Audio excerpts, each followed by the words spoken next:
Have you ever wondered how a single document, written centuries ago in a distant empire, could determine who owned an entire continent? Not through battle or negotiation, but through a carefully worded decree that most people today have never even heard of. Imagine arriving on a shore where entire civilizations have existed for millennia, planting a flag and declaring that everything before you now belongs to someone else because a distant religious authority said so. It sounds absurd, but this isn't fiction. This is the real legal and spiritual foundation that shaped the colonization of the Americas and much of the world beyond. This decree wasn't a dusty old relic. It was a living weapon disguised as law. It stripped indigenous nations of their sovereignty in the eyes of European empires and later the United States, declaring their lands empty if they were not Christian. This concept, the Doctrine of Discovery, was the cornerstone of empire building and land theft for over 500 years. Its echoes can still be found today in courtrooms, treaties, and political struggles over sovereignty and land rights. So what exactly was this doctrine? Who authored it? And why did it hold such immense power? How did a decree from medieval Europe shape the formation of the United States? And why is it still relevant to indigenous nations today? This isn't just the story of a document. It's the story of how an entire worldview was built to erase and control others, and how that worldview became law. Today, we'll uncover its origin, its spread, and its enduring shadow. To understand the Doctrine of Discovery, we have to go back to an age when empires claimed moral authority through religion, when the Pope could divide the world with a pen. In 1452, Pope Nicholas V issued a bull called Dum Diversas. This document gave Christian rulers the right to invade, capture, vanquish, and subdue non-Christian peoples and to reduce them to perpetual servitude. It was followed by Romanus Pontifex in 1455, granting Portugal exclusive rights to territories along the African coast, including permission to enslave non-Christian peoples they encountered. But the most decisive came in 1493, when Pope Alexander VI issued Inter Caetera, just a year after Columbus's first voyage. This papal bull granted Spain dominion over all lands not already ruled by Christian nations, drawing an imaginary line across the Atlantic and declaring that whatever lay beyond it was fair game for Christian monarchs. In one stroke, entire continents became legal blank slates in the eyes of Europe. Indigenous civilizations, powerful, organized, and sovereign, were erased from the legal equation. The lands were declared terra nullius, nobody's land, not because no one lived there, but because those who did were not recognized as having legal standing. These papal decrees became the moral and legal backbone of European expansion. They were invoked by Portugal to justify their empire in Africa, by Spain across Latin America, and later by England, France, and the Netherlands as they competed for territory. For the Europeans, these weren't merely religious texts. They were legal instruments. For indigenous peoples, they were the beginning of centuries of dispossession and dehumanization. A decree issued in Rome set the stage for the conquest of half the world. When European powers sailed westward, they didn't just bring cannons, flags, and crosses. They brought a way of thinking. The Doctrine of Discovery became the invisible charter behind every expedition, every charter, and every claim to indigenous lands. English explorers carried royal charters, authorizing them to discover and claim lands for the crown. Spanish conquistadors read the Requerimiento, a chilling legal ritual in which indigenous peoples, who did not speak Spanish or Latin, were told that the Pope had granted their lands to Spain and that submission or death were the only choices. These proclamations were often read to empty shores or bewildered communities who had no idea what was being declared. Yet, in the legal imagination of Europe, this was sufficient to establish ownership. In North America, this fiction expanded rapidly. England declared vast territories along the Atlantic seaboard. France claimed the Mississippi Valley. The Dutch seized New Amsterdam. Spain took enormous swaths of the south and west. Each claim rested on the same foundation. Discovery gave exclusive rights to the European power, while indigenous nations were reduced to tenants on their own land. The doctrine justified the carving up of the continent into colonial possessions before most Europeans had ever set foot inland. It created a legal world that existed only in European minds and documents, but would soon be enforced with soldiers, forts, and force treaties. What's important to understand is this: indigenous nations did not consent to this. Their lands were not purchased. Their sovereignty was not recognized. The doctrine of discovery was not just a legal trick, it was the spark that ignited centuries of colonization.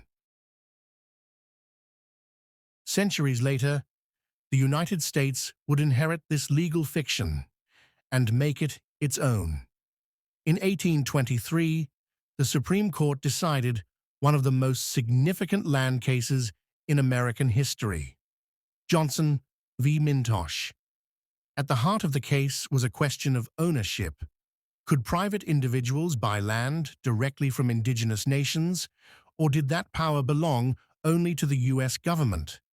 Chief Justice John Marshall ruled that indigenous nations held a right of occupancy, but ultimate title, the legal ownership, belonged to the federal government. And the justification for this ruling? The Doctrine of Discovery.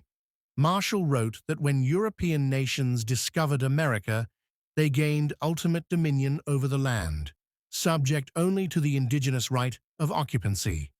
That right could be extinguished by purchase or conquest. This decision didn't just settle a land dispute, it cemented the doctrine into the foundation of U.S. property law.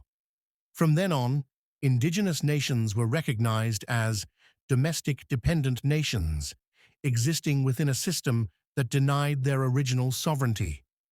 The doctrine, born from a papal decree in Rome, was now embedded in the fabric of the American legal system. This legal precedent justified centuries of treaty violations, removals, and land seizures. It gave the federal government extraordinary power over indigenous nations, while simultaneously erasing their legal standing as sovereign peoples. The irony is sharp.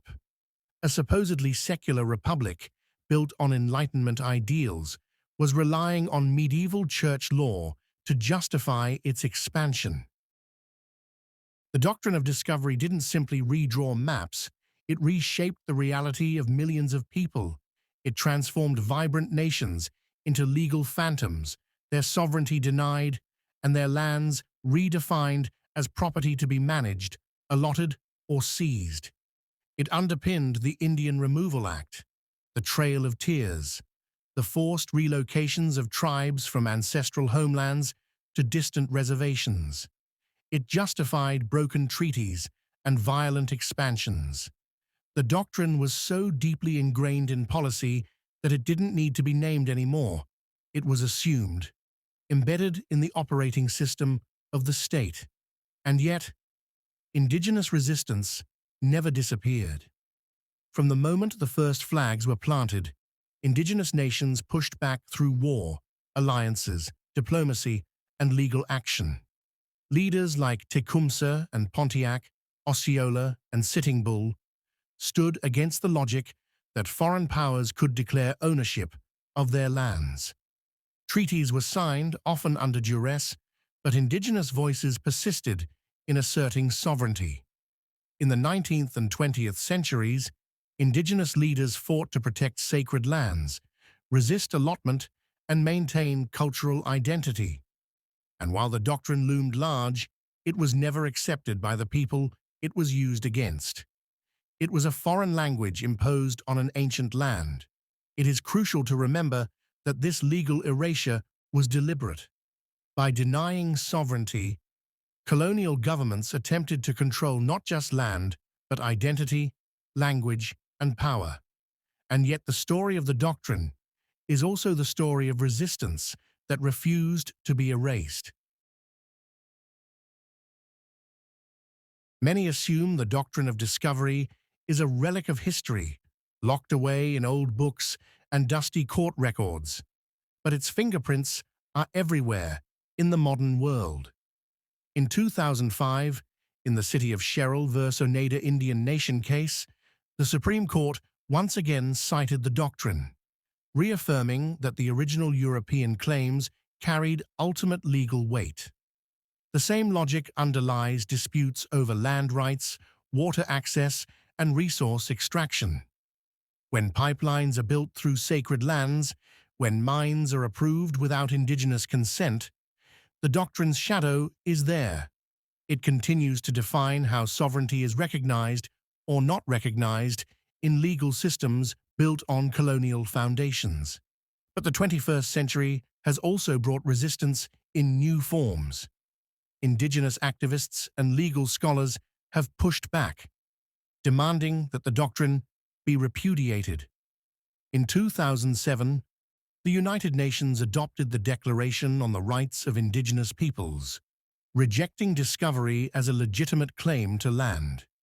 In recent years, major Christian denominations, including the Catholic Church in part, have publicly denounced the doctrine, acknowledging its role in centuries of violence. Yet, in U.S. law, the doctrine remains active. This is the paradox.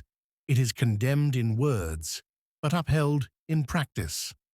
Modern movements like Standing Rock, Idle No More, and countless others are not just protests. They are fights against centuries-old legal structures. They are demands to dismantle a system that began with a papal bull and still determines who controls the land today.